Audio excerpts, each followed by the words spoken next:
Hey, scholar friends, you've been elbow deep in data, haven't you? The spreadsheets, the graphs, the late-night analysis sessions, you've earned those dark circles under your eyes. But now comes the really juicy part, the part where your brain gets to shine, the discussion chapter. This isn't just about spitting out numbers. It's about weaving a narrative, showing your critical thinking chops, and making your research sing. So how do we turn data points into a discussion that's insightful, structured, and impactful? Let's break it down step by delicious step. All right, imagine your reader just finished the results section. They're probably a little data-dazed, right? So, start your discussion with a gentle hand on their shoulder, guiding them back to the main points. What were those big aha moments in your results? What surprised you? What directly answers your research questions? Summarize those key findings clearly and concisely. Think of it as offering a delicious appetizer before the main course of interpretation. No need to regurgitate every single statistic. Just remind them of the most important flavors you've uncovered. Okay, friends, here's where we move beyond the what and dive deep into the so what. This is where your brain power truly shines. Don't just tell me what you found, tell me what it means. Why is this finding important? How does it answer your research question? How does it fit into the bigger picture of your field? This is like taking those individual ingredients and creating a gourmet meal. Sprinkle in some theory, a dash of existing literature, and a pinch of real-world context. For example, you could say, this finding supports Smith's theory on motivation, but adds a new dimension when considering the impact of social media. See, deliciously insightful.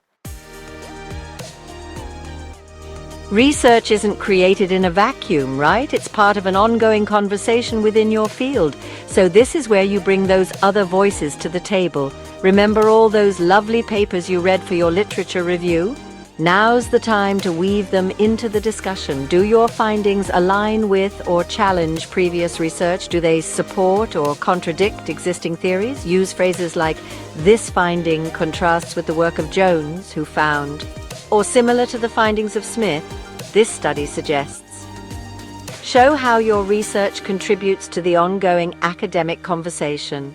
It's like a lively dinner party where everyone's ideas are adding flavor to the discussion. Okay, friends, let's talk about limitations. Every study has them. It's like that one spice you couldn't find for your recipe. It doesn't ruin the dish, but you acknowledge it.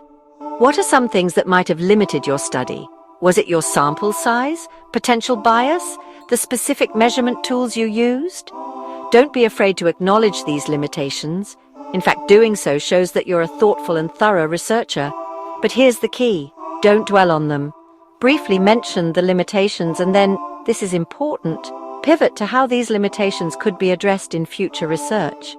It's like saying, hey, this dish is delicious, but you know what would make it even better? A sprinkle of this or a dash of that.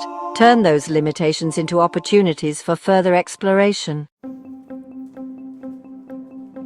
All right, my fellow knowledge seekers, it's time to bring it all home. You've presented your findings, you've interpreted them, you've compared them to existing research, and you've acknowledged the limitations. Now, let's talk about what it all means for the real world. What are the implications of your findings? How can they be used by other scholars, practitioners, or even policymakers? Be specific. Instead of saying this research could be used to improve education, try something like educators can apply these findings by incorporating more project-based learning into their curriculum. Give concrete examples of how your research can be translated into action. Remember, your discussion chapter is your chance to show insight, not just information. It's where you flex those critical thinking muscles, connect the dots, and leave your reader with a sense of, wow, that was thought-provoking. So, interpret deeply, link your findings to theory and existing research, be honest about the limitations, and offer clear directions for future research and real-world application. Comment, discuss pro below for a free discussion chapter template that will help you organize your thoughts and write a discussion that truly sings. And don't forget to subscribe for more PhD writing guides.